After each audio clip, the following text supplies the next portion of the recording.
For April the 3rd, 2026, we talk about Super Battle Golf, The Drifter, Expelled, and much more.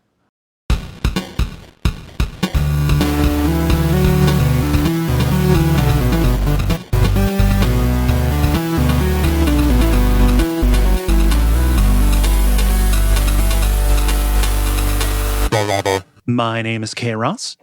I'm Dennis Furia. I'm Jala Prendes. I'm Ben Merkel. And you're listening to The Level. It's a podcast for people who love video games. We are here recording this on Trans Day of Visibility. Hi. Oh. But that's... I see you. Yeah. Yeah. I don't know how to do the intro because this is the crew that was here last time, right? No, I wasn't here last time. Oh, you weren't here last time? Okay, sorry. Were we three-style last time? Three-style. I think we might have been three-style, but chatty. Three. You know what it was? Because I cursed us by saying it was going to be a short one. Okay. Anytime you say that, it never is. No. And I immediately, like the second it comes out of my mouth, like I can't fucking control myself. The second it comes out of my mouth, I try and like catch it and put it back. It's like Skadoodle. Oh, God. Right. Well, I would have been on last time if it weren't for the fact that I got the last minute notice, and I'm like, I am too tired for that today. Yeah. Well, I appreciate you being on now. Yay, I'm here now. I had an advance notice for this one. You did? What's going on? Well, see, the reason I couldn't go last week is because I had a concert I went to. So I didn't have enough energy. From that? Yeah. Yes, I had a lot of fun. So Dark Divine, so it is a metal band that is sort of like Halloween-ish in its theme and approach, and like people will look at it and go, "Oh, that's really goth." It's not really goth; it's more Halloween-y. But like their first EP was called Halloween Town. I mean, it's got a theme. Yeah. They have a theme, okay? But anyway. It's all coming together. Right. Well, anyway, so we went to go see that band, and it was at a different venue that we've never been to before called The Secret Group, which is this place that's actually it started as a comedy club, and it still is a comedy club, but they also have concerts there. Mm-hmm. Unfortunately, as soon as I heard that, I was like, oh, fuck, that means that the sound system's not going to be that great. It's not great. But the band is so good that even with a shitty sound system, they still sounded amazing. And then because it was a smaller venue, they were like, everybody from all the bands were like out and able to talk to people and everything. So we got to say hi and say, hey, what's up to all the people, and found a new band that we like. And they didn't take off the costumes between playing and hanging out, right? Oh, no. Good. So the guy with like the Grim Reaper hood and like all the people with all the makeup, they all had all their shit still. So yeah. Wonderful. How was the crowd? Was great. The crowd was like into it and everything, but there was this there's always one irritating fucking lady who's always fucking behind me, splashing her fucking beer all over my fucking feet. No. Yeah, like one of those. There's always one of them, and it's either that or it's like the big fucking guy that's right in front of me that I have to elbow because I'm literally so much shorter than you. Like you literally just sorry. I fucking can't see over you, my dude. No, move your ass. Just be aware. Oh my. Right. Oh my God. And like, man, the amount of times that I have to like elbow people. It's very funny though, because Houston is not. It's not a mosh town at all. Like it's not. So one of the opening bands tried to form a mosh pit, and it was the saddest little thing that ever happened in the world, because everybody opened up, there was a circle in the middle, and they're like, come on, and then like one little girl goes in there, and then two little girls go in there, and they're bouncing around, and that's all they're doing. And there was like one guy that maybe crowd surfed, but like Houston is chill crowds. Nobody wants to do anything wild here. So and that's the wrong band for it. I've seen the joke that like, if the lead guitarist of this metal band looks like Steve Urkel, you're about to die in that mosh pit. Right. But so anyway, so we also we missed the local band that was supposed to be opening because I think they were on before the showtime started or something, like after the doors opened but before the showtime, because we totally missed them, but we were in there right at time for the show. So I don't know what happened to them, but then it was set for tomorrow, which was a good band, and so we're following them now. And then Not Enough Space, which has not one but two female front people, and I don't like a lot of female fronted bands or bands with a high pitched male voice. Like I just don't like higher pitched voices most of the time. No shrieking. Well, and then especially if they're like higher pitched people who then try to do metal growls and screams, it sounds like a fucking gremlin. Like I'm not here for the gremlin sounds. Yeah. So somebody out there sounding like a broken clarinet. You don't want that. Well, and on the bad, like to be fair, I heard them on the bad sound system. They might sound like tolerably well, otherwise. Like they appeared to know what they were doing, and they had a lot of fans there. So it's probably people who listen to this probably like that band. Somebody does, and they're like, I can't believe she doesn't like that band. But like in the situation I was in, with my predispositions, not my thing, But a band that we saw, okay, cool, and then of course Dark Divine, and we like them, so yeah. Very cool. Sweet. Nice. Anyway, so that's what I did with that. Otherwise, just podcast stuff. So, yeah. Yeah. Cool. How about y'all? Yeah. Ben, how about you? This is always like a memory test for me where it's like, what did I do over the weekend? We did do this. This was something that I was kind of nerdily excited about, but in Seattle, they opened a new light rail that goes from Seattle to like Bellevue and Redmond. Okay. And so the connection goes over a floating bridge. And so it's like an engineering marvel where it's a train that's on a floating bridge and somehow works and doesn't like fall apart. And so they've been building it for like the past 4 years plus at least, and it's like been delayed like 1 or 2. So it's been in the works for like a long time. But anyway, so we rode to Bellevue and back on it just for a joyride. But yeah. Tell me you did something in Bellevue. No, we literally got off, waited for the train to go back to the city, and then did that. What'd you want him to do? Apply for a job at Microsoft? Gotta be like a cafe. Yeah, they got a mall and stuff. We ate in International District back in Seattle, so we were already spoken for on that front. Man. No, what was the turnaround like? Did you have to get off the train and then back on the same train, or did you just stay on? It was a different one. It was like under a 5-minute wait. Like the trains come every, 8 to 15 minutes or so. Okay. But. No, I get this. Like when I lived in New York that one summer, I would just ride the Staten Island ferry out and then back because there wasn't much to do in Staten Island, but I wanted to be on the harbor. So fair. Yeah. Like I get it. Especially if this is like new and it's an engineering thing. Fuck, I want to ride the train across water. That sounds cool. And I want to be a guinea pig on this new technology. It's like a hat on the hat because like the floating bridge was already like kind of like a big deal since it hasn't like fallen apart yet. But it's like the reason why they do that is it's so deep, the lake's so deep that they can't build like supports that far down. They can't sink. Yeah, it's like not cost efficient at all. So they have to try and figure out how to make a floating bridge work. But yeah, it's sick. Anyway, yeah, I get it. You're speaking about this as if they're not sure the train isn't just going to sink into the lake at any given point, and I'm really curious about that. It's just tough because with the regular, this is getting too nerdy, but with the regular bridge, like it's made of individual pieces, and they can kind of float at different heights. It's not a big deal for cars because you just slap a piece of metal on top of that, and they'll just go over it. And it's not a big deal. Yeah. But with a train, like it's like harder because there need to be rails that it's on, and that like it doesn't really handle bumps too well. And so the way they do it is they have to like set up this thing to kind of like distribute the force of like the stresses across the entire bridge and do it that way. But I can see them. I mean, I don't know.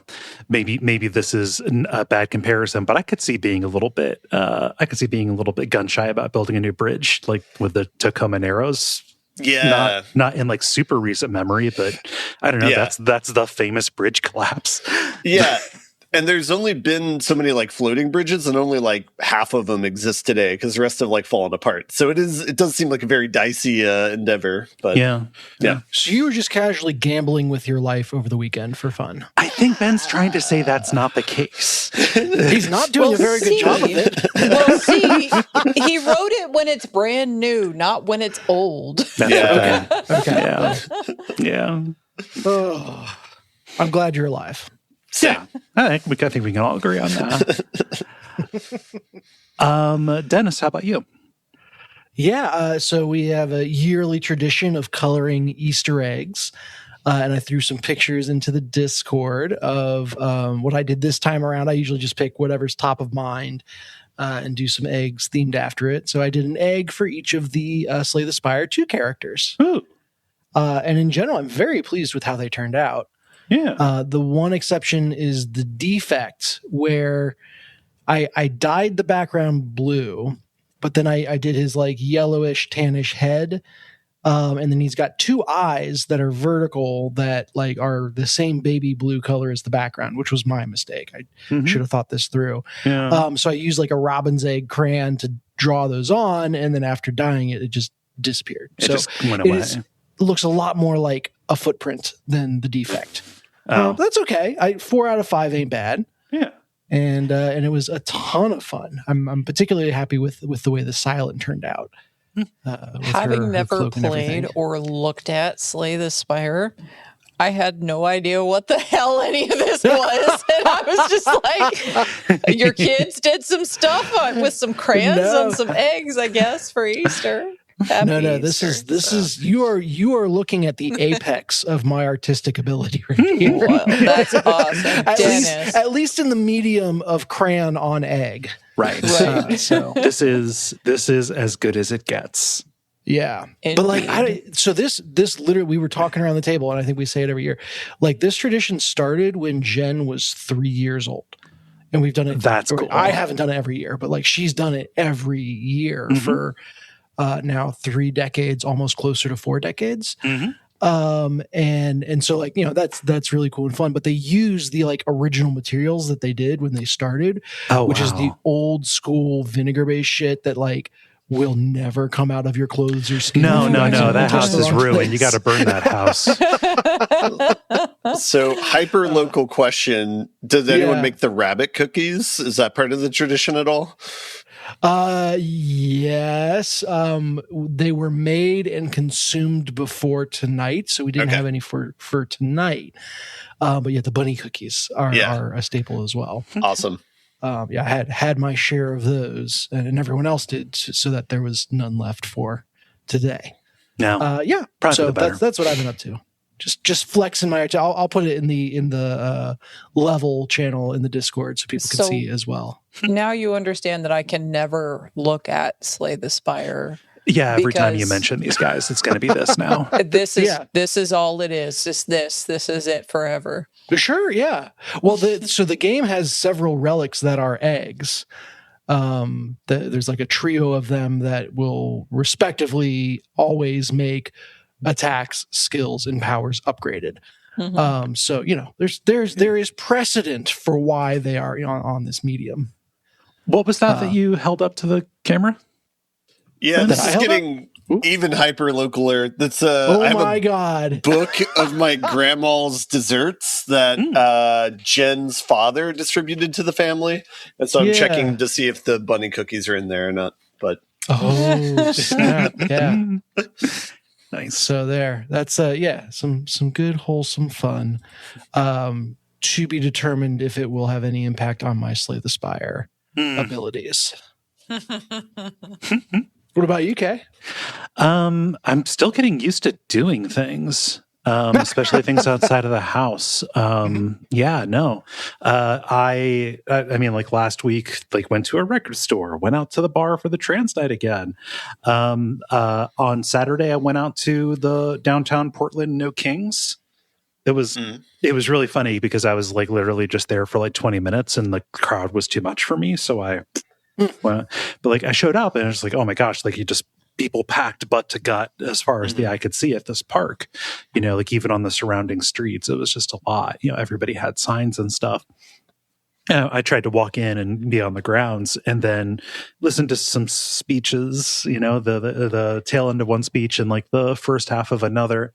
And then the crowd started moving, like all in one direction. And I was like, okay, this feels like it's turning into a march, which I understood was in the offing, but I don't want to participate.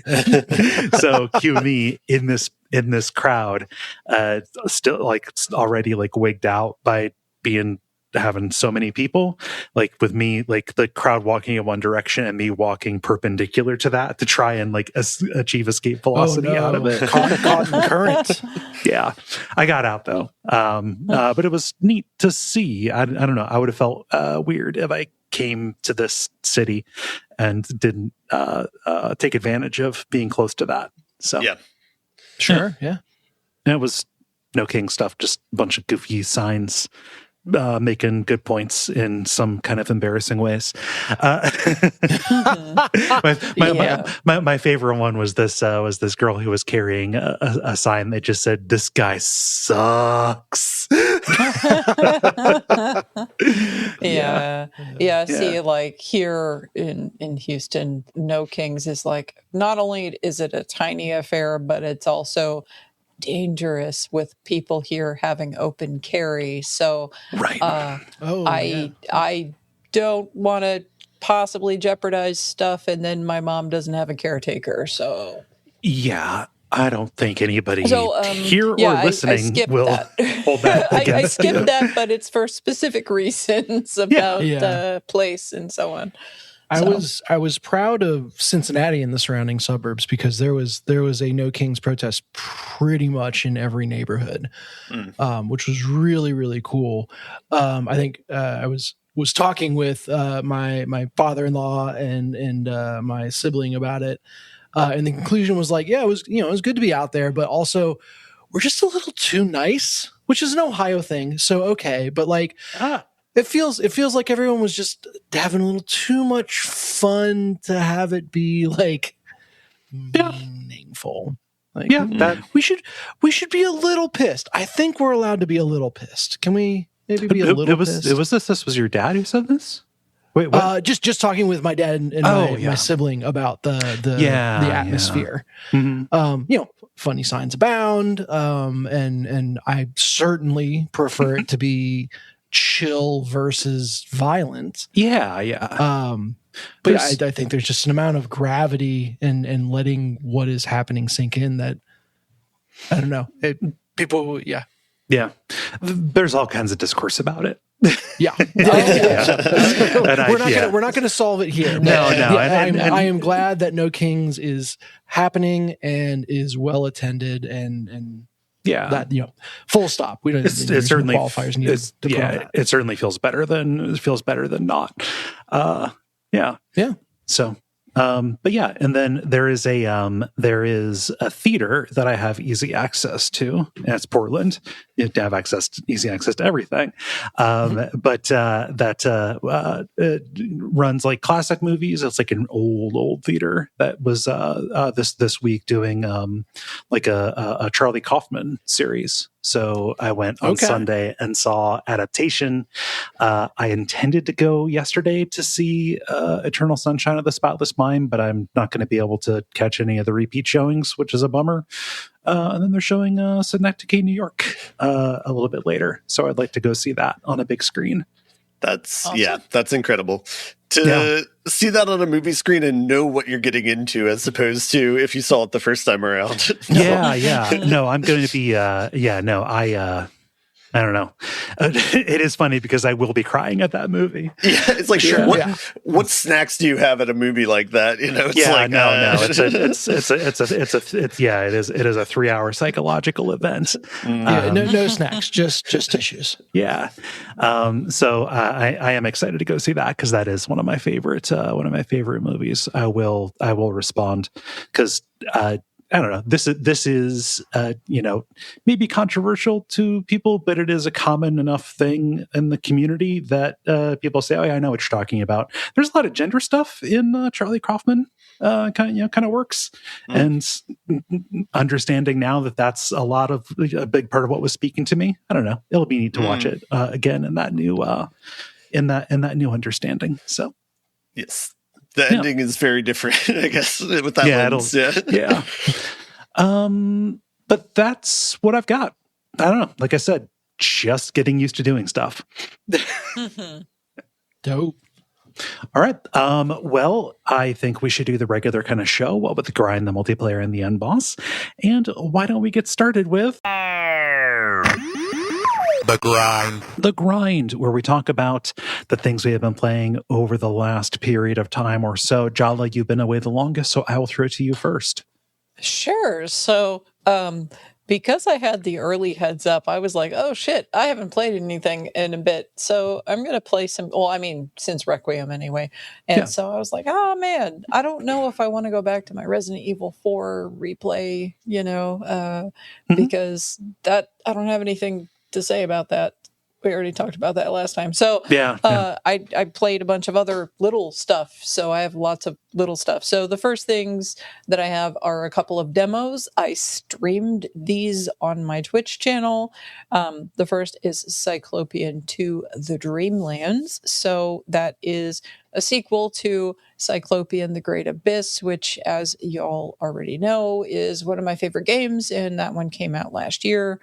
And this one is kind of like a mixture between the original Cyclopean as well as another dungeon crawler by the same dev called Islands of the Caliph, which is something that I am streaming on my Twitch channel as well. You've talked about that on here as well. I've talked about that a little bit, but this one is kind of like a mishmash of the two of those things.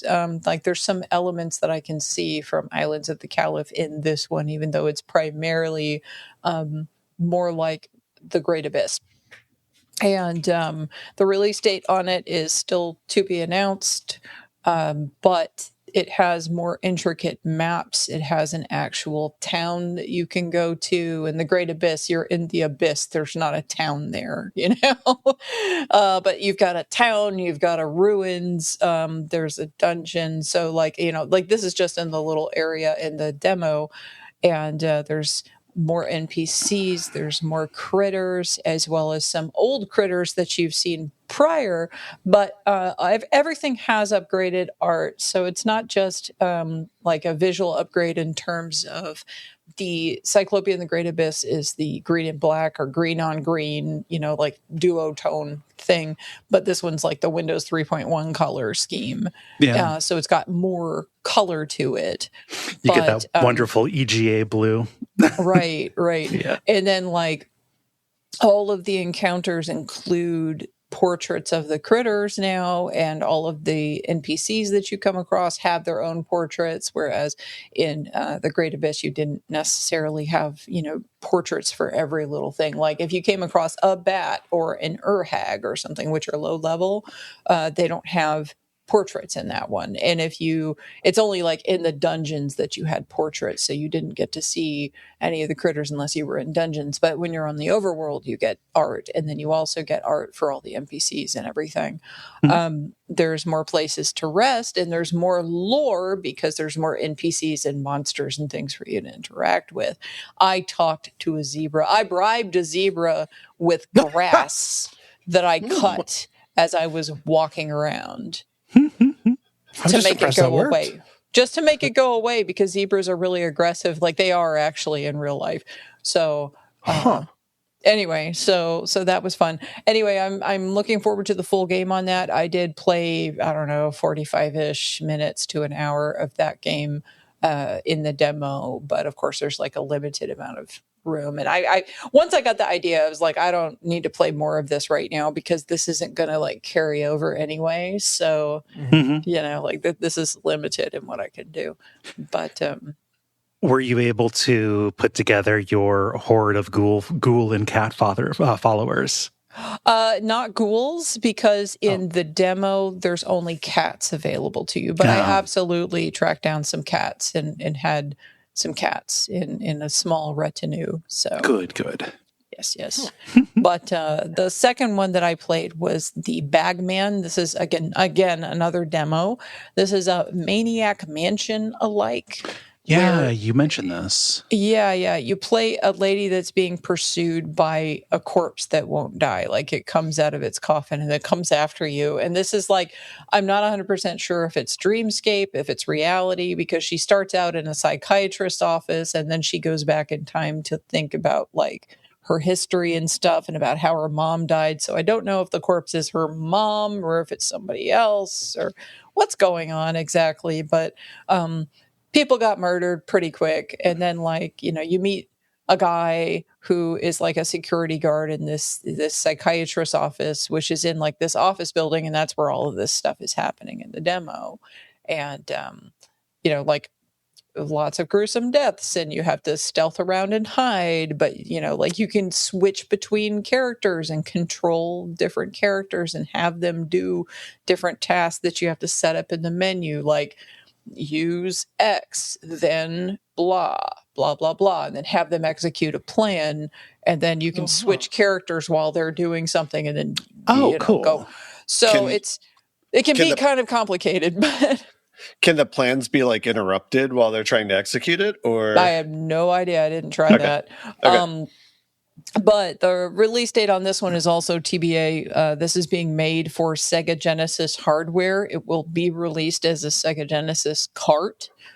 So it's got that 16-bit art style to it. It's gorgeous art. It is really good. That the artwork is what really made me want to play it in the first place. So, but you're burying the lead, because the game is called the Bagman, but from the icon, it looks like it could as easily be called the Man Bag. Right? What is going on with this? There's like part of a sexy lady belly and like tongues and teeth and all kinds of stuff sticking out of this, like in a carry bag. Like it's a carpet bag basically, but it's like it's made of people. It's a Carl bag. So right. So the thing is, since it's called the Bagman, it's like, well, the thing following me is an undead woman. So I don't know. There's got to be more than one critter. There's got to be a big mastermind or something going on. Yeah. So you don't get to the man bag in the demo. Not in the demo, no.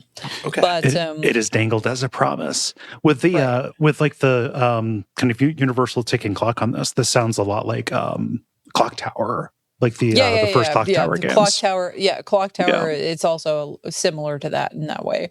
Yeah. This is not really like a style of game that I want to personally play. Like, it's cool and everything, but like, it's tasky in a way that I don't. It reminds me of a sim in a way that I don't like. Like, I don't like Sims. So you brought it to me. I know. So I wanted to talk about it so that you knew it was there. So if you stream it, I'll watch you. Okay. But I don't want to play it. But I will watch somebody else. I wish listed it. Yeah. Yeah. Like it's a cool little game. I mean, like it's not something that speaks to me on like a personal emotional level or whatever, but it is pretty cool. So definitely something to check out. Any other questions about Cyclopean to the Dreamlands or the Bagman demos? Neither of those so far. Back to back, both of them have beautiful art styles. Yeah. So the next one that I played is a short game that I don't have a lot to say about it because it's about 20 to 30 minutes long. And if I say anything, it'll ruin it. But I'll tell you the basic premise of The Dark Queen of Mortholme. So this was something that was developed by Mosu and published in August of last year. And you are the final boss, and you're facing the intrepid hero that will not stop showing up even after you kill the intrepid hero over and over and over and over again. And the freaking hero keeps coming back and getting better every time as they come, and you have to keep fighting them, but you have the same moveset, whereas the hero goes away and gets a magic sword and learns your moves and starts to dodge you and stuff. And while all these things are happening and you're trying to quell the invader, you're also having these conversations with them as they keep showing back up again. Like, why do you keep coming here when you know you're going to die? What are you doing? Blah, blah, blah. And then it kind of ends up being like a story that's about the bond between those two characters and perspective and the beauty of change in general. And it's an interesting little thought experiment kind of thing, giving you a different perspective that, it would be fun to carry forward into other games. Like, think about it when you're playing other games. Again, I can't say anything else about that, but there are options, and the way that the game ends depends upon what options you pick. So, like there are branching paths in this. So that reminds me of the the leveling down game that we covered on the podcast a decade ago. Ash, yeah, that sounds fun. I'm glad this is short. I'm glad that it is built just around a premise. They just do around the this thing. premise, and it is an exploration of that premise. Yeah. Right. Yeah. I think I literally at some point on a previous episode was talking about I want a game where you play as the boss monster. And so there you go. This is a snap by for me. This is like someone reached into my mind and grabbed the game I wanted to see out of it. So amazing. Yeah, I'm so excited. I figured that you in particular would be interested in the idea of it. Whether or not you like the execution is to be seen, but it's 20 or 30 minutes long. It's not going to be it's not going to be taking away all your time to do. Yeah. But so I can't answer questions about it, so we're moving on. Is it fun to control the boss? Can you do cool stuff? Well, it's fun initially because you have different attacks, and at first you have a certain attack, and then you unlock more attacks as the protagonist becomes better at fighting you. And then you turn into your second form at one point. And so then you get a whole different move set when you're doing that. But you're at a set speed. You don't get a dash. You don't get to do whatever. So of course the hero's buzzing around you and everything because you're a big final boss. But, those are limitations that you understand because that's the way bosses are usually designed in games, Nice. So anyway, very fun, very, very, very fun little concept. But so moving along, I've got two more. I've got Expelled, which is a 2025 interactive fiction investigation game by Inkle Studios. Those are the makers of 80 Days, and they did the Sorcery. I think they did Sorcery, didn't they? Did they do Sorcery Overboard? with Steve Jackson. Huh? Did they do Overboard as well? Or is that different? Yes. Okay. Overboard, this one is created with the Overboard engine. So it is from the book of Overboard. Well, I talked about Overboard previously on the show because I'd played that one. That's the one where you are a lady who is on a cruise and you throw your husband overboard and you're trying to get away with his murder. And so you have to investigate stuff and cover your tracks and gain allies and stuff. And I won. I did it and found myself with a new boyfriend and a lot of money in a new country. So, that was my result of that playthrough. But anyway, this one's more complicated than that one was. They've got a lot more going on. There's definitely a loop to it. So you have to keep replaying to uncover things. More so, I feel, than with Overboard. And you play as Verity Haversham, who is a girl who is in a boarding school in the 1920s in England. And you're there on a scholarship. You're there with snooty ladies, but, you're like a plebe. Yes? I feel like you don't even need to say anything else about the setting after saying the main character's name is Verity Havisham. Yeah. I appreciate the extra context, but it is such it's a direct hit in terms of the name. Right. Thank you for not letting that go uncommented upon because yes, it wasn't important enough to interrupt, but you're right. But so a school prefect has been thrown or jumped out of a window and you are being blamed for this and you are going to be expelled. And so you have to uncover what actually happened, and what actually happened changes during the course of the thing depending upon what you do. And that's fun. How you behave. And so initially what happened is different than what happened when you're several runs in and you're picking every option. Things start changing. And I don't want to spoil any of that, but there's a lot of stuff that you have to uncover. It's a tight and snappy, fun little loop that has fresh stuff for you for a little bit before it starts to become tedious. But it does run into the problem of many adventure games or visual novels where you have uncover stuff, but you have to do the exact chain of events in the certain time limit that you've got, because you have a time limit. You're on like a timer for every action that you're doing. There's time passing, and you've got X number of hours. So like I uncovered a lot of weird ass shit that's going on at this school, and the characters are interesting and all of that. And some of the stuff that's going on is rather fun and interesting as well.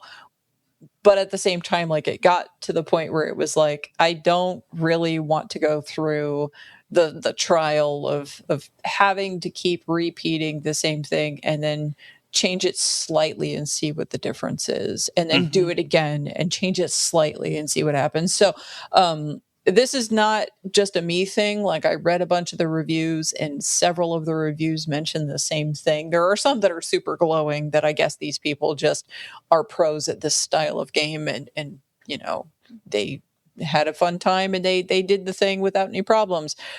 I'm not one of those. Also, because of the way this game is designed, a walkthrough is not going to really help you unless you're using it from the beginning, because I would have to comb through the entire walkthrough and look at all the options that I've already picked and try to figure out which things I didn't already see. And that's because it's so open-ended about what direction you can take it in.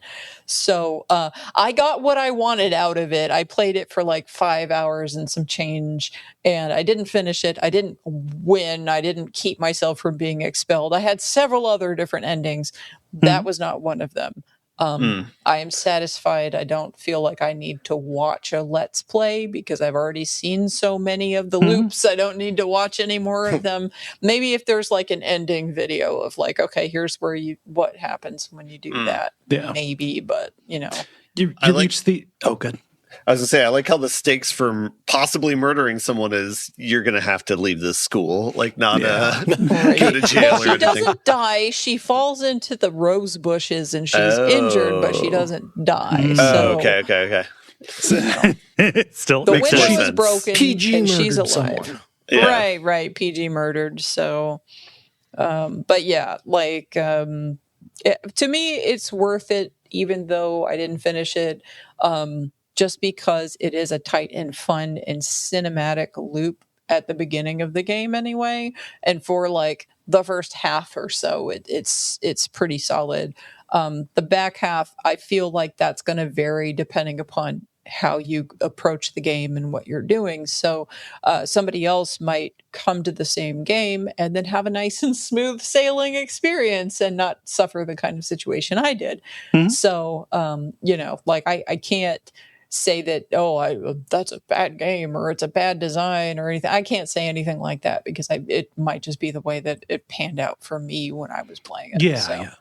It just seems frustrating because it's like all the pieces are there where it's like Detroit Become Human like does a great job of showing the map of everything that can happen in one of these games, but you just need to be able to be like, click on the graph and be like, I want to go here, like take me here. But right. And that's part of the thing where it's like, I feel like this is a style of game because this isn't a style of game that I've seen a whole lot of. And I feel like it hasn't worked out the way to smooth it out, like smooth out the playing experience yet. Because, you know, like when the flow charts were introduced to visual novels, that made such a difference in the play of a visual novel to be able to understand the flow charts for any of these branching paths and like what leads to what and where to unlock and everything. And having the ability to speed things up and skip through things. Like you can speed up the text here, but it will automatically select stuff if you push the button down. And that's not helpful. So like I just a lot of that's solved already. They don't have to. We know how to do that. Right. So it's like if they had something like a flow chart, or if there was some other kind of thing where it's say stopped when you got to a point that you have something that you have to do, you know, like, and you select something, that would be great. But like, it doesn't have those features. So those are quality of life things that may be an impediment to people playing. But overall, I enjoyed my time with it. I feel like I got what I wanted out of it. I don't feel I need to go back to it to finish it. So. Okay. Any questions about Expelled? No, it sounds like a bummer that they have a whole body of work to look at for how to solve this exact problem, and then decided to crib from none of it. Right. Yeah. So I don't know. Since it was done in the Overboard engine, it makes me feel that Inkle will make another one later on. So maybe they will take some of the feedback that they got in the reviews and everything and go forward and do something a little different, improve on that a little bit. Overboard was a pretty big hit for them. I'm not surprised to see them try and poke around and play with that, at least that style, some more. Right. Yeah. Well, while still doing Overboard other stuff because they have that World War II one, right? Yeah. But so the thing is that Overboard is such a short loop, and it's not so hard to get to an end. Like you get to an ending, a satisfying ending within an hour. So they were trying to make this a longer experience, but because it's elongated, it kind of drags for that reason, you know. How long to beat places at I think maybe 5 hours or maybe less than that for a time to beat it.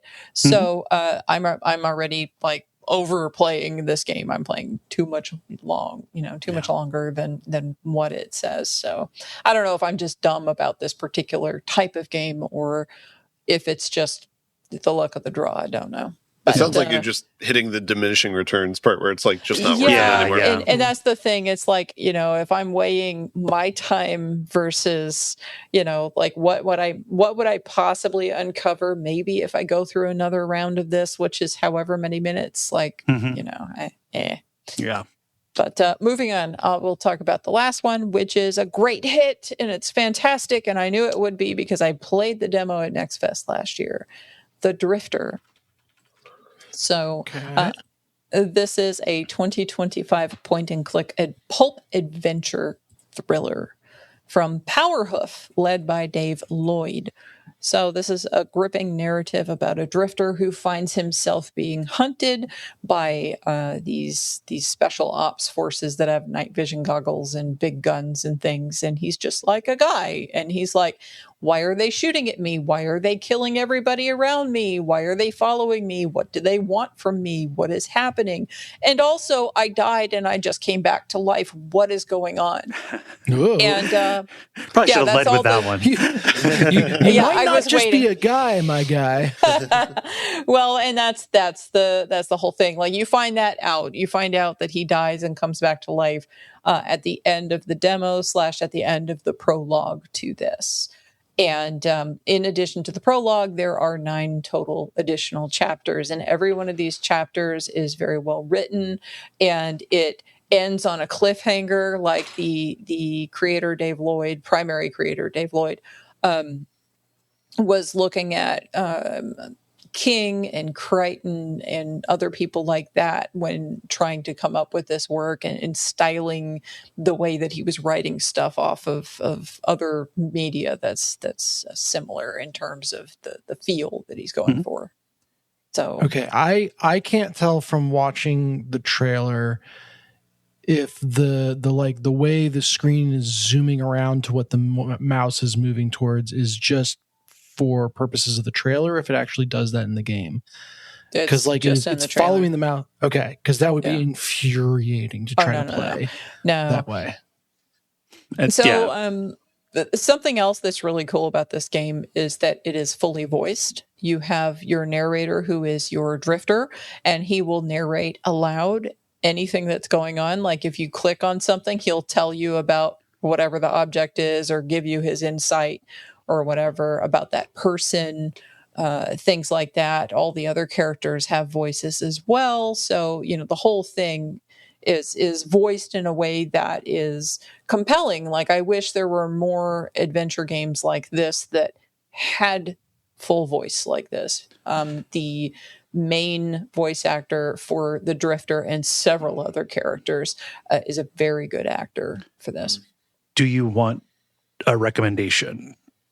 Sure, go for it. The games by the developer Wadget Eye tend to be fully voiced adventure games like this. They've been going for a while, but like the one that we played, look up the game The Disavowed. We cover that on WAF. Yeah, I think that you would like that quite a bit. Cool. Yeah. Supernatural detective story kind of deal. Cool. I don't. It's not as pulpy as this sounds, but like if fully voiced retro style adventure games are the vibe, that is a developer and a publisher you should look at. Awesome. Thank you. So the pixel art, I've mentioned this previously, but it's gorgeous. Absolutely gorgeous. I love the art and the animations and the lighting and stuff in here. It's really good stuff. And it's funny because when I was playing the game, my Dave was trying to do something else while I was playing, and we were sitting on the couch and I was playing my game and he was reading a book or trying to play his own game, but he kept on hearing the voiceover and everything and turning and looking at it every single time I was playing, to the point that he just stopped doing anything else except for if I was stuck in one of the little adventure puzzle bullshit things that you have to figure out. And then he would go and read for a minute and then come back as soon as he heard the voices going again, because he wanted to see the narrative all the way through, because he was interested in what was going on. Nice. So that was fun. And on the note of the adventure game elements, they're pretty intuitive for a large portion of the game. Like, I didn't have any friction with that. And that's notable because adventure games, there's usually friction for a little bit about what the fuck did they want me to use in what order or whatever. Yeah. However, partway through the game, they introduce combining stuff out of your inventory, which turns into a whole nother factor you have to consider anytime that you're coming across something. Do I have something in my inventory that will do what I need it to do, or do I have to combine bullshit together to make something else to use and MacGyver my way through? And like at the end, in the last chapter even, there were 2 things I had to make in a row in order to progress that slowed everything down while I was fucking with it. Oh, no. And I had to go look up a walkthrough because I was like, fuck this. It kills the pacing is what it does. And like, the pacing was really good throughout. Everything was intuitive pretty well, throughout most of it. But like, and in the latter portion of the game, I feel like you can tell it wasn't play tested a whole hell of a lot at that point.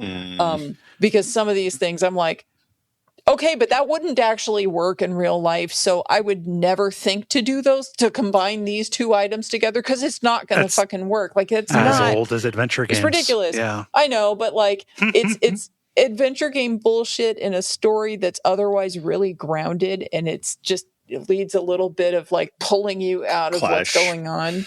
Yeah. Gabriel Knight.text. right. So anyway, sometimes also the sequence of operations is persnickety. Like, as adventure games, that's normal complaint for adventure games, is that sometimes you have to do things in a certain order, and you're like, why can't I use this on this toaster first before I do this other thing? But you have to do it in a certain order. You must go to the answering machine first before the toaster, whatever.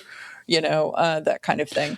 You should be able to ask for better than that. Like, that is just the fact that is just adventure games.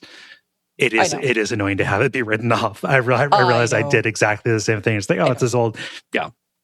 I know. And that's the thing, is that I was really, I will say, I remain impressed with the way that the adventure game elements are handled for the bulk of the game. There's a few places here and there. Unfortunately, they're when you're starting to learn everything about the narrative and getting into the story, and it becomes higher stakes, and that's when the shit starts becoming bullshit, and you're like, I have to go look at a walkthrough. But luckily, there's text-only walkthroughs that just tell you what items you need to interact with, or things to go. And that's great, because that doesn't ruin the story for you. It just tells you what you need to do next, and that's fine. Yeah. So, definitely recommend this one. Overall, it took me about 9 hours. It's like a 45 minutes to an hour, depending upon how much time you're sitting looking at everything per chapter. So it also is broken up really nicely in that way, because it's like little bite-sized chunks, and you can play 1, maybe 2 chapters at a time, or if you want to binge it, you can do that. But like, it's set up in such a way that, number 1, like, it's easy to digest and easy to play in small sessions, but 2, it's also like leaving you wanting more at the end of every chapter. So I'm definitely looking forward to whatever this developer makes next. Yeah. Well, I mean, it might not be anything like this because all three of their games are very different from each other. Yeah, I looked up the others and I was like, oh yeah. They've made stuff you've heard of. They made Crawl, the asymmetric multiplayer like action RPG, and they made regular human basketball, which is uncategorizable. Well, there's also some other unpronounceable game that Dave Lloyd had made that's on his itch, but it's not on Steam. And like I'm gonna try to look that up because that looks like another narrative kind of jag. And I'm like, okay. And it says it's a short one. So I'm like, okay, maybe I'll go play that next just because I just want to see more about what this person's done. Yeah. So I misspoke earlier when I said disavowed. The game is unavowed. That's what that's called. Yes. Okay. I linked it in the Discord just in case. Oh, okay. Yeah. Superman disavows, you unavow. Correct. Nice. That's all. Yeah, the drifter. It's a shame that it turned into regular adventure game. Yeah, nonsense. At some point, it's not overly ridiculous. There's just like one spot where I'm like, we haven't been combining things for a while, and suddenly we're combining two things in a row, and like they don't make sense to me. But whatever, it might make sense to someone else. It is one of those things where, like, with that interaction model and with just you are going to run into situations where you have to divine what the developer wants you to. That like there kind of effectively is a ceiling for like how much of a climax you can have and how that's going to express itself, like how compelling and propulsive the story is going to be, because there is going to reach a point where you're not going to know what two things to put together and it's going to just crash. Yeah. There's a reason why Valve playtest all their final boss fights, so that those are really well polished, but Yeah, it's just a person. I mean, small dev, and at the same time, like all the reviews on this are super, super high. So, like I'm fussing about it a little bit, but I'm still recommending it, and other people still gave it like a 10 out of 10 and everything. So, it's worth looking at. Yeah. So, cool. I don't know that I have any questions on top of those. Yeah. It's a lot of stuff. Yeah. Yes. Maybe we shouldn't give Jala a lot of heads up. No. I'm excited to hear about new stuff because I haven't been bringing a bunch of stuff recently. Who has something new? I have something new for me, but it's going to be a combo with UK. Yeah, go ahead and lead with your thoughts because you hadn't talked about this last time, and then I will piggyback off of it. Yeah, well, I mean, you basically forced me to get Marathon. I hacked your computer and your Steam account. And so dipped my toe back in the extraction shooter genre. Wow. What else had you played that was like that before? Oh no!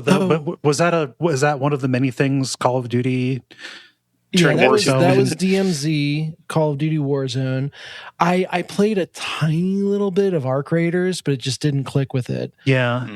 And then I'm coming back to this, and spent way too many matches trying to make this an Arc Raider love fest. Mm-hmm. It's just people. You can try. Like we had. Can I share a story? Yeah, no, that you were going to get to. So like Arc Raiders, at least for a while, had this really cooperative community where it was us versus the robots, kind of deal. In this game, people will kill you on sight no matter what, even if there's nothing to gain. We were running together and we we just kept on trying to say like, hey, we have nothing. We're not going to try and hurt you. We're just going to go, and people would just blast us. This is like a Cormac McCarthy simulator. Yeah. The extraction shooters, right? So we finally ran into a group who asked like, hey, are you friendly? We're like, yeah, we're just going to pass by. We're headed to a completely different facility. This is yours. There is some hope for humanity. Yeah. We didn't account for the other group that was going to show up and then just wipe through both of us. So we found a group that was like, yeah, no, we're totally fine. Just go ahead and do your thing. And then just, I guess, just by talking, we gave our position away, and just actual, real bloodthirsty people came in. I've been doing, and we'll talk about this, I've been doing a particular kind of run where you basically can't be a threat to anybody. And like, I've kept on saying like, hey, literally can't hurt you, can't do anything, and still just got killed. And was like, well, I hope you're happy. Like, you got some experience, but you didn't get loot. You just ruined my fucking day. Yeah. Sorry. Why did they add torture mechanics into the game now? Well, it's like, okay, why are we having prox chat? If I prox chat is push to talk, so it's not like just by talking with someone while you're hanging out in the game, you're jeopardizing the objective. Why have prox chat in there? I'm sure someone has an example of teaming up and being friends and whatever. But the best example I saw anyone suggest is like, if someone like lobs in a grenade in your area and misses, you can like use prox chat to be like, my eye. Mm-hmm. And if they throw another one, you'd be like, my other eye. Yeah. Yeah. They're fun ways to do jokes. It's just, I wish the culture was such that like you could, this is PvP to the core. Yeah. Even if you could lie, it would be nice if people would believe you, but nope. Yeah.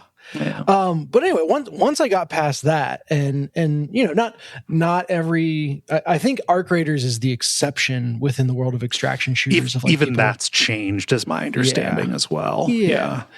And so once you lean into that, you are not, coming upon fellow adventurers. You are coming upon people that are out to, ruin your day. Then the game starts getting really interesting and fun, because I think I texted you, Kaye, once I made peace with the idea of like, if I'm going in with just the base gear, my job is to hide and run, and like be sneaky and afraid. Yeah. And it's kind of describing my life. Just don't be noticed. Yeah. Kind of horror game adjacent almost. And that is really fun. And then, I haven't gotten too far up the ladder of like, okay, now I've got some gear. Now maybe I can be the hunter, not the hunted. But knowing that that's there and kind of working towards that is very intriguing. Yeah. The color style, we had talked last week about like Marathon is super colorful, right? Like bright neon buildings. And I stand by that, like, man, from looking at screenshots, it's like it is either gray or it is bright neon, and there is nothing in between. Yeah. Which is, just it's a little jarring, but it's very much on purpose. So feels unique, feels distinct, and I I don't know if I have any special resonance with it, but I can admire that there's like clear art direction going on. Yeah. The class I've played the most is Recon, which I picked being like, oh no, have I picked the class that signals I am a PvP like junkie, that I'm just out to hurt people? Like, is this the Widowmaker of Marathon? And first off, everyone's a PvP junkie, so that doesn't matter. Yeah. And then second off, Recon is actually way better used for Recon. And I guess I should have, seen that coming. Well, that special ability that just highlights threats, so you can avoid them. Like, you could probably use that to get to drop on people. But like when we were running together, it was just like we were passing by a facility and I'm like, okay, I'm going to save this so we can see if, basically see if anybody's on our side of it. So we know how cautious we need to be. Yeah. Can I run past this, or do I need to sneak past this? It's a great use. Same thing with like, the ability that like tells you when you've been pinged by someone else. It's great to get that extra second of heads up. So that's a class I've been having fun with.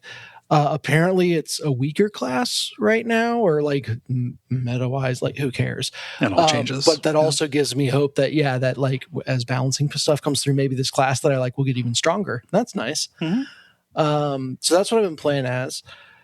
I think other than that and the stuff you've already covered, Kaye, like getting into specific stories and situations is probably the most fun. Yeah. I don't know if you have any other general thoughts from your additional time with it. I mean, just that us finally finding the friendly group and getting just fucking rolled by it. There's never a clear sense. Like, it doesn't just like drop you in and say like, hey, there are, 15 other people, or here's how many squads or whatever. And I think that's the thing that like ended up working against us, because we dropped in. So like the max crew size is 3. And we dropped in just as 2. You can choose not to fill the extra slot when you go in. I think that like the fact that like it was both of us like kind of like relatively close to each other saying like, hey, nothing. I think people got a little bit weirded out thinking maybe there was a third who was going to come in and we were doing some kind of ruse. I don't know if they were even thinking about it that much at all. Yeah. And you could hear, there was another time, I don't think it was that one, but there was another time where we got down and the people were literally like, all right, where's the third? I think he's hiding over here. And like, it was like, you fucking killed me. I hope you it's small, look for them forever. Yeah. Yes. A small comeuppance. Yeah. Small consolation. My favorite moment from the extraction shooter side of things comes partially from like, I haven't fully grokked how all the systems work yet, right? Yeah. And there's a sense of wonder with a game that just, it has to go away over time as you learn it. But just of like, all right, I'm not really sure how any of this works. And so, especially as things get stressful, I'm just extra improvising here. Like, maybe this will work. I didn't think about it, but let's try it out. So I, went in with a group of 3. They both got downed by other runners early on, and I had this incredibly tense, like, I can bring one of them back and I'm hidden behind this ledge. I can hear them running around and like they haven't looted this person yet, so I like they've got to be coming back for him, right? And so I'm just listening to the footsteps, being like, okay, I think that sounds far enough away that I won't run. And like they pop back up and we both sprint away just as they come back in the area. And again, it's like that. My job is to hide and run, and that is fun when you're like, we got away with it. So we get through the rest of the run and we decide where we want to exfil from. There's like a trench, like a drainage ditch, almost a big trench running through the level, and a complex is on one side and the other side's kind of out in nature, whatever. There's nothing there, and we're on the nothing side. But as we start to approach the trench to activate exfil, there's like a bunch of bots moving around in the complex, and it's like, oh, what, we're tagging them just to like keep track of where they are, and then all of a sudden the partner goes, wait, that was a runner, like tagging what he thought was a bot. It's so that's a different icon. Yeah, it is so for me hard to tell when it's going to be like the PvE enemies, the UESC kind of guys who like some of them can be hard, but are generally mostly nothing. You can stand and bang. Yeah. Or if it's just like a guy. So like sometimes you'll see a silhouette and think like, okay, this is just one of them. But then just like, it just moves differently. And you're like, oh, well, okay, no, I'm fucked. I need to get away from here because if I saw him, he definitely saw me. Yeah. So I, get the exfil turned on. You got to wait a minute or something for it to actually like spool up. And we're hiding in these shipping containers on the other side of this trench. And the runner, maybe runners, or like you could never quite catch more than glimpses, never really sure exactly as you're describing what's a bot, what's a runner. There's gunfire going on over there. So it's like, well, do we push in? No. My job is to hide and run. Don't get greedy. But every time we poked our heads out to try to see what was going on, like they knew we were over there. Someone had a sniper rifle and like would hit us, down us, and then we would crawl back behind and heal. And they clearly had no interest in coming over. But then we start worrying like, okay, well, we turned on exfil. Can they steal that from us? Does that because the unguarded exfils, I think it's one-time use and then they disappear. So like, what is the urgency of us getting in there? Like, do we Yeah, like the exfils. These are like beacons that you activate. That it starts a timer to when you're going to be extracted, and you're going to be able to walk away with all of your shit. You're asking like, okay, we activated this, but they chased us off. Can they use it, thus trapping us? Yeah. No. Which, I just realized it's really funny that the whole game idea is that you are like, your consciousness is being projected into these runners. Mm-hmm. But then to exfil out when your consciousness is lifted away, that's when you get to keep all your stuff. That doesn't make any sense. It kind of does, because like, it's taking out the runner body with all the shit it's carrying, as opposed to like, you just got murked and then you just drop in with a new body. Yeah. Yeah, so I mean, we've got no shields. We've used all our healing items, just trying to get a lay of the land, and get to this moment of like, all right, there's like a 10-second window once this thing turns on, and if these people want to leave, they're going to be able to kill us, just like they're better kitted, clearly. Yeah. So it's like, all right, just grab your grenades. 1, 2, 3, up and over the shipping container. We run around this like, jump in and come out, get warped out just as whatever team was over there started trying to pounce on us. So it was exhilarating and very much a disempowerment fantasy, but a very cool moment. So that was enough to be like, all right, this is good. Okay, so thank you, Kaye, good. for forcing me to buy the game. Yeah, no worries. Whenever I know better, I'll make sure to do it again. Anything interesting that came out of the Rook runs other than people not being able to comprehend that you were not a threat? I think people are still trying to get used to what it's like to run into a Rook. So when I say like, I'm doing a particular kind of run, there's kind of like a fail-safe situation. In addition to like the stock loadouts you can take, where you just go in like with a your regular class, but just a shitty weapon for free, basically nothing to lose, and that is going in as a unit called the Rook, which is just for scavenging. It's really cool because you don't do full runs with it. You are this very disempowered unit that spawns with a random weak weapon, and kind of like halfway through other people's runs, just into their maps, in order to. Is that the reinforcements are arriving? No. Okay. Yeah, the reinforcements arriving are alarm is literally just like their new bots. Their new UESC spawning, I believe. Huh. Yeah, but yeah, you just kind of like go in and you have 10 minutes at most, maybe, to like basically run and try and scavenge whatever is left. So it's like the ultimate, like, I guess people call it like rats play, which is there's very little that I can do. I'm just trying not to be noticed, and I can deal with whatever threats there are. PvE wise, like I've got enough for that, but I am literally just looking for enough to sell to, either like I'm going to pick up actual worthwhile items, or I'm going to get things to sell so I can recover from like a lot of bad runs. Yeah. I just think these are fun to do, like jumping in and doing the rat play.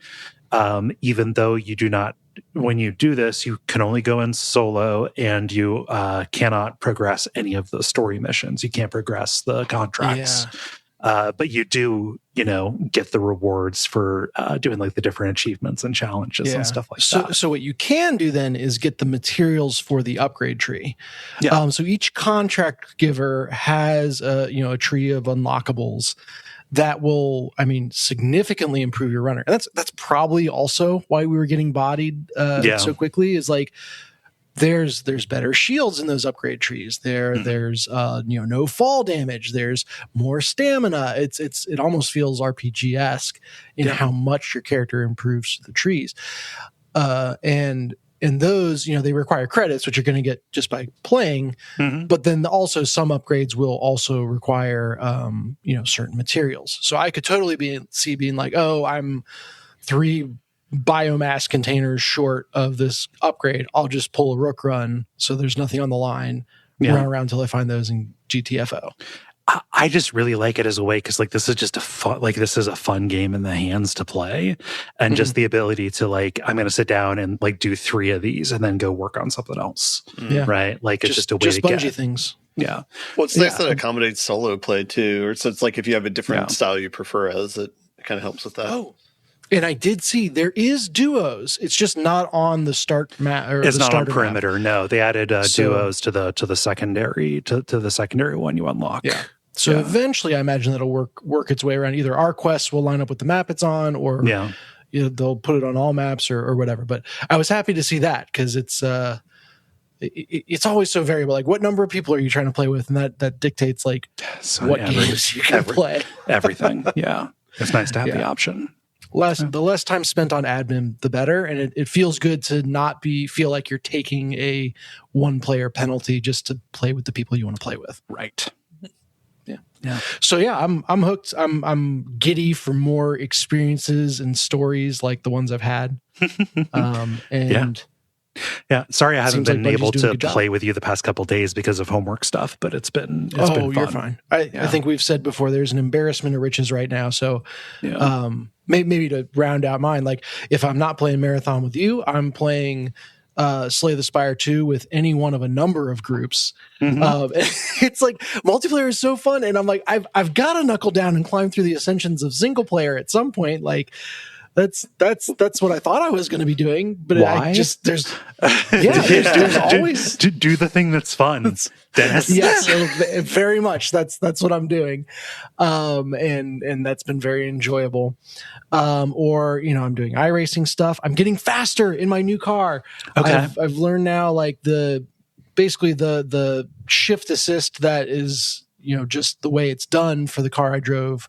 Or the other car I drive actually slows you down a lot. And so you got to turn that off. And then you're doing like clutchless shifts, but you can't use the aid, but you just let off the gas for a split second, shift in that and right back on. And so mastering that and being like, whoa, okay. I see how that, like, I didn't lose as much momentum, or I see how I can be more aggressive. That feels really good. But yeah, so Marathon not being a multiplayer option never prevents me from having my fun. Nice. Yeah. Oh, that's maybe the gear thing too. I finally went in for a powered cable for my VR headset. Okay. It didn't have a short battery life before, but if I wanted to do 2 races back to back, I was starting to worry about getting a low battery warning. In the second one. And so just having one where the power cable plugs in separately to the cord, and that keeps the helmet topped off, just takes away the range anxiety. Enables my addiction is what I was going to say, but that too. Yeah.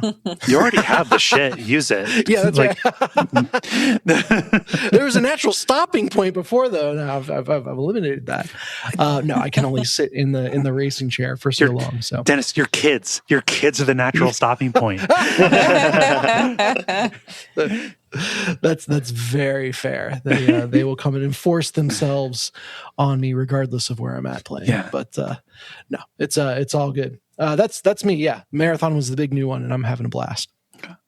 I have 2 kind of quick ones. Sorry, was somebody else going to? I have 2 quick ones. Going to continue people suspecting me of being replaced by an imposter. I have played You're another playing League of Legends, I swear. No. There are limits. No, I've been playing another multiplayer game that I think would be really fun to fuck around with. Have you all heard of Super Battle Golf? Oh, I have. Yes. I've seen it on the store. Yes. Wanted something to play with my little sister, since I'm across the country from her now. And I just saw that and I was like, oh, that seems like something that we would have fun playing. So we fired it up and played it for like an hour and a half, 2 hours over the weekend. I don't know if with 2 people is like the primary way you want to do it. It seems like a game that is like made for like maximum chaos. But it's really fun. It's like a very simple golf game.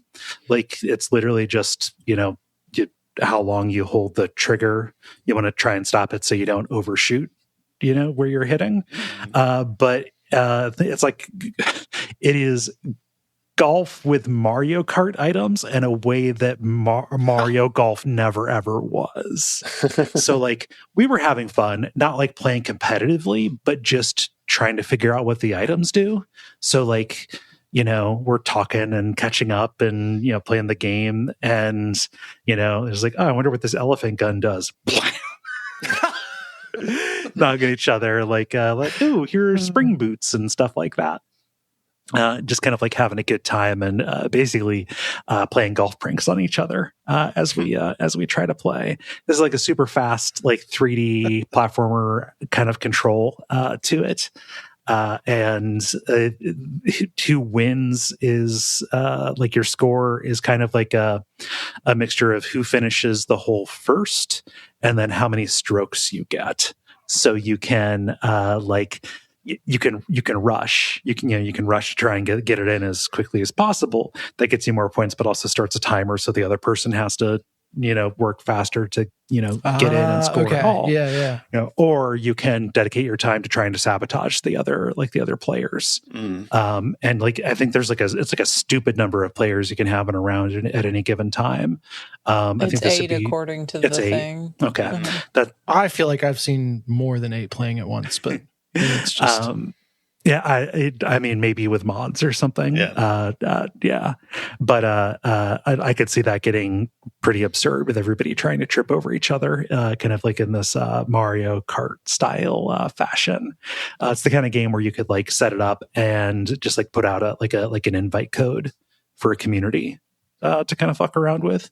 To give you an idea, like it's not just guns that you get. Like the most creative item that I saw, and we had a ton of fun with this. You pick up an air horn, like and it's not just a distraction, like, oh, it makes a sound. You aim it at somebody, like you lock onto them as and you want to use it when they're getting ready to take a shot. And basically what it does is it like commits them. It makes them hit right away at a random strength. Wherever they're aiming. It's really fun. It's a stupid game that is impossible to take seriously, but we enjoyed ourselves and I would like to play it again. I see there's golf carts in the game. Yes. You can get golf carts as a power up, like in the random Mario Kart power up pickups. And of course you can ram people with it. Like you can knock them out if you want to. This seems like a welcome evolution to like golf with friends, or adding new layers of gameplay on top of it. Yeah, because golf with friends is like that has the fun like mini golf style like course design to it. This is more of like an action kind of thing. They're complementary to each other. I think. Yeah. It's neat. Super Battle Golf is fun. Any questions about that? Who won?